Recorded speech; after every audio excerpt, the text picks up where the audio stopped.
Shuklambaradharam Vishnum Shashivarnam Chaturbhujam Prasanavadanam Dhyayet Sarvavighnopashantaye.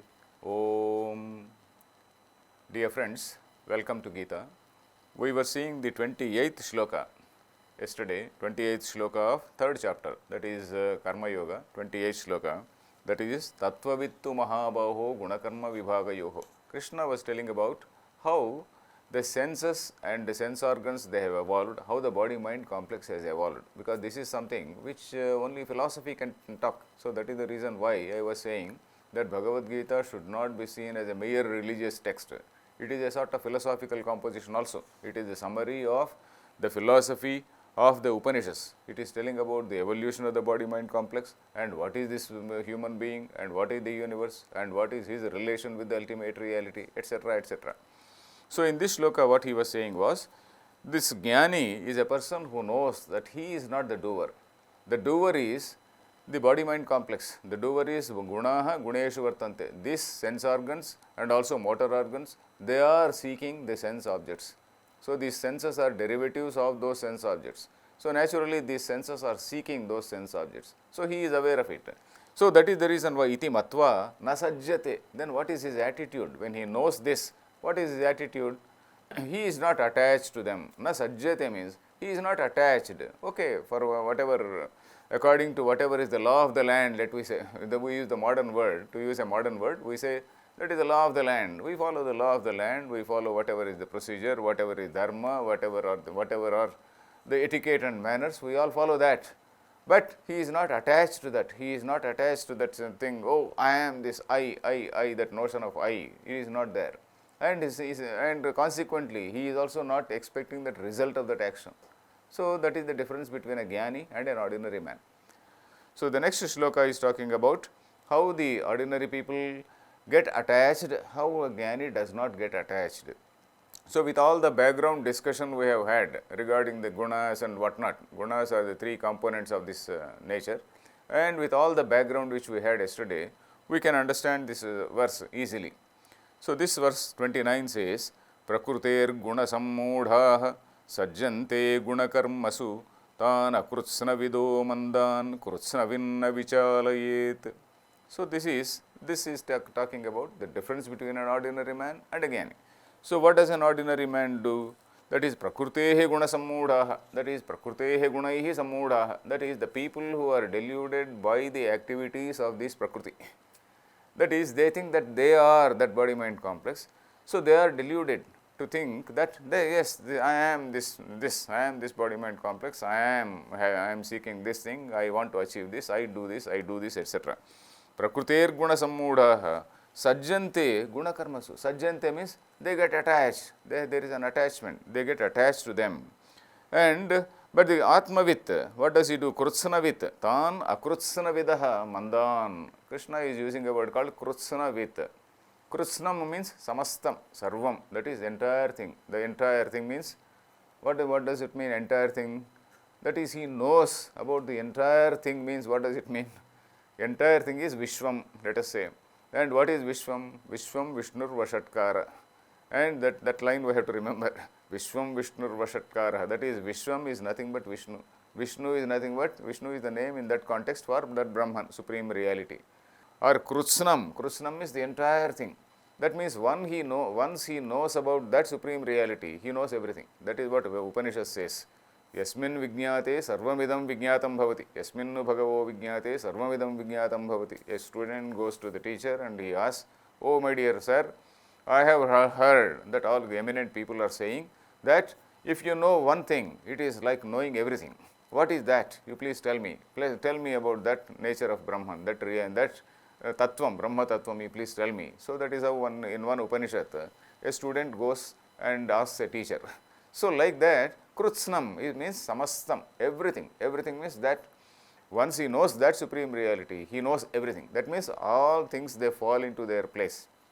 Everything falls into this place. It does not mean that a jnani is immediately aware of mathematics, he is immediately aware of geography, he is immediately aware of some other astronomy or anything. It is not like that.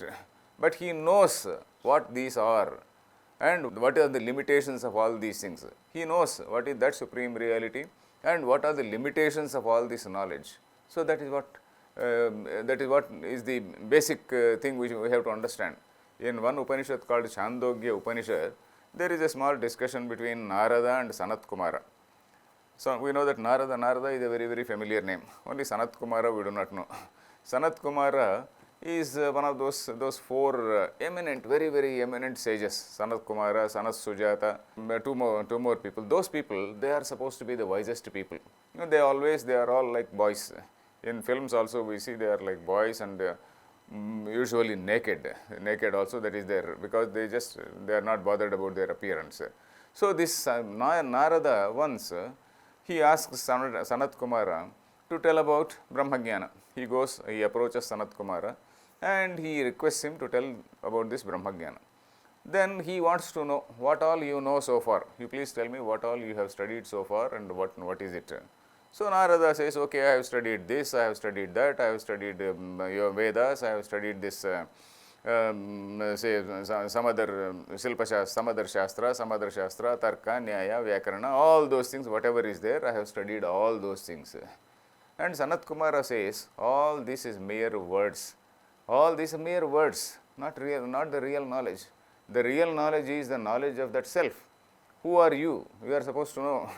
And there is also a joke about, not joke, it is something which has really happened with Maharshi, Ramana Maharshi. Ramana Maharshi, it seems somebody who was very much interested in all these upasanas and then mantras. Many people, most of us are interested in these mantras. We do that upasana and we feel that yes, this mantra upasana, I am getting a lot of strength and all that, it is all good. And some people, by virtue of that mantra upasana, they also see, they claim to see the gods. Okay, so one such man, he went to Ramana Maharshi and he asked Ramana Maharshi, sir, okay, you always talk about who am I, etc. And you say that is the only enquiry to be done, but I am practicing this path.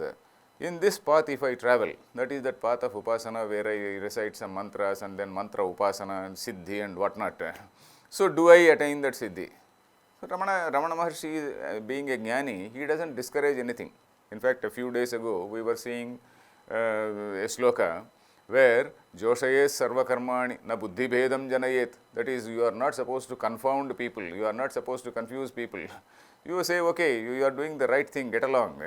So similarly, Ramana Maharshi also said, surely you will also get the result. Then that gentleman asked, okay, will I be able to see the God? Then okay, yes, you will be able to see the God. Then there is a further question, will God speak to me? Yes, he will speak to you. Then what will he speak? Then Ramana Maharshi says, he will tell you, you inquire into who you are. You inquire on the question, who am I? So it has come to the starting point.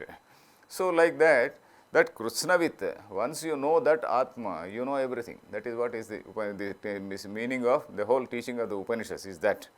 So here, Tan Akrutsnavidaha Mandan, so the Jnani, he sees all these people, they are actually attached to the karma and karma phalam.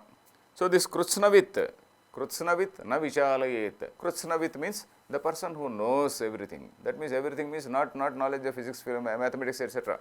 The person who knows Brahman. So here Krutsna means Atma. In fact, Shankara Bhashyam, it gives the meaning as Atmavit. Atmavit means Brahmavit, who knows the self, who knows that the self is not different from Brahman. So that person, na vichalayet, he need not bother, he need not confuse them, he need not find fault with them, he need not tell them, hey, what you are doing is wrong, you have to convert to my path. He doesn't say like that. Okay, you be in that. At some point of time you will realize, that there is something greater. And I was telling you a couple of days ago that in all our rituals, all the rituals are so structured that all these mantras which we use, whether it is Rigveda, Purusha Sukta or some other Sukta or any other Suktas, they are all so structured, or rather they are all embedded into various daily rituals, that when you are doing a ritual and suddenly you start contemplating or wondering about the meaning of these things, then you will really know, yes, there is something higher. There is something higher than this ritual. So that is the reason why a Jnani does not condemn a ritual. A person who is doing in that ritualistic path, a Jnani does not condemn. So here Krishna is saying the same. Tan akrutsnavido mandan krutsnavin na vichalayet. A jnani is not supposed to confuse them. A jnani is not supposed to confound them. I was also telling you, this analysis is something which is universally applicable. This is not something which is confined to India, it is not something which is confined to Hindus or anything like that.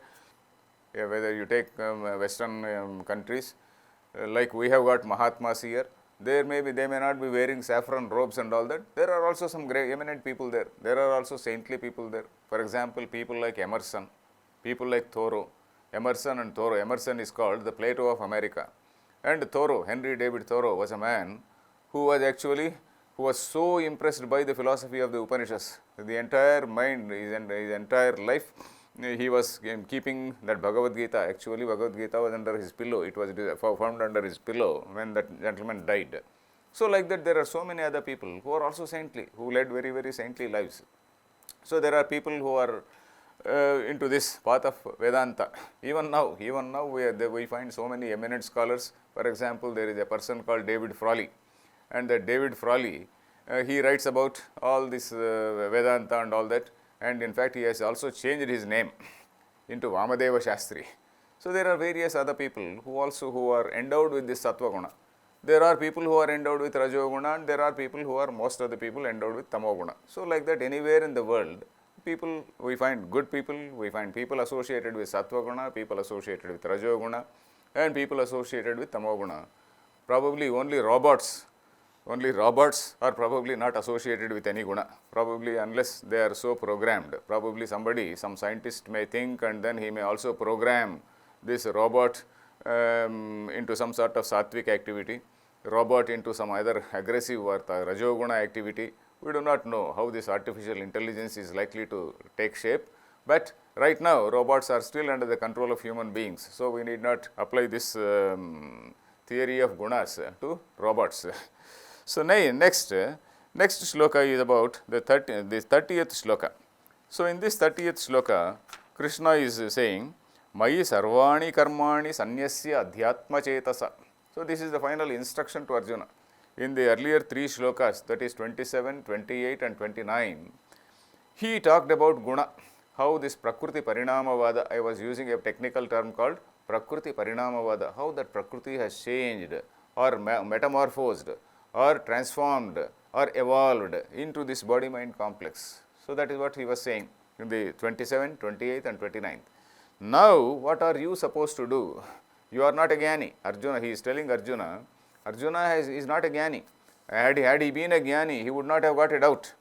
For example, Dharmaraja is a person who has not got it out. Dharmaraja is a jnani. The Geeta is told only to Arjuna and not to Dharmaraja or Nakula Sahadeva or Bhima, because Arjuna is a man who is a questioning type of man. He is basically, Arjuna means, the very meaning of Arjuna means a straightforward man, a plain person. And this plain person, he has got so many doubts. Dharmaraja is also plain, not that Dharmaraja is a crooked person. Dharmaraja is wise. Dharmaraja, he knows what is dharma, what is jnanam and all. He knows jnana. He is a jnani. So he doesn't have any confusion about his dharma. A jnani, Dharmaraja is on par with, say for example, King Janaka. Like King Janaka he is a jnani, and he is also performing his royal activities, royal duties, responsibilities. So same is the case with Dharmaraja. He doesn't have any doubt about his duty that he has to fight. That is the reason why he is called Yudhishthira. The meaning of Yudhishthira means, Yudhi means in the war. Yuddham, Yudhi means in the war. Sthira is Yudhi plus Sthira, becomes Yudhishthira. Sthira means firm. He is very firm in war. He is not confused. And Bhima also is a person, he is not a jnani. Bhima is not a jnani, but he is a great, he is a person with Rajoguna, and he obeys his brother, that's all. And similarly, Nakula and Sahadeva, they also obey his elder brother. And Arjuna is one man who has got some doubts. Arjuna is one man who can even, if he is not convinced, he will say, okay, he will tell Dharmaraja also, I am not convinced. So that is the reason why Arjuna is now being told, Arjuna is now the student, and Krishna is saying, Mayi sarvani karmani sanyasya adhyatma chetasa. Mayi means in me, you renounce all your activities in me. Here the word renounce does not mean you give up. Renounce does not mean, okay, you give up all your activities, you don't do your karma, not like that. You do your karma and put the responsibility in me, that is Ishwararpana Buddhi, what we called Ishwararpana Buddhi in the earlier classes, that is in second chapter, that is in Sankhya Yoga, and even here in the beginning, we had an elaborate discussion on what is that Ishwararpana Buddhi. Ishwararpana Buddhi means, that is putting yourself in the shoes of the divine, putting yourself in the, visualizing the entire cosmic order. In that cosmic order, what is my role? I have to perform my duty in that cosmic scheme. I have to be an instrument of the divine. So, with that sense of mind, with that frame of mind, I perform my duty. Yes, God has assigned me this duty, God or society, let me say. So, this duty has been assigned to me, and I have to perform it to the best of my ability, not perfunctory manner.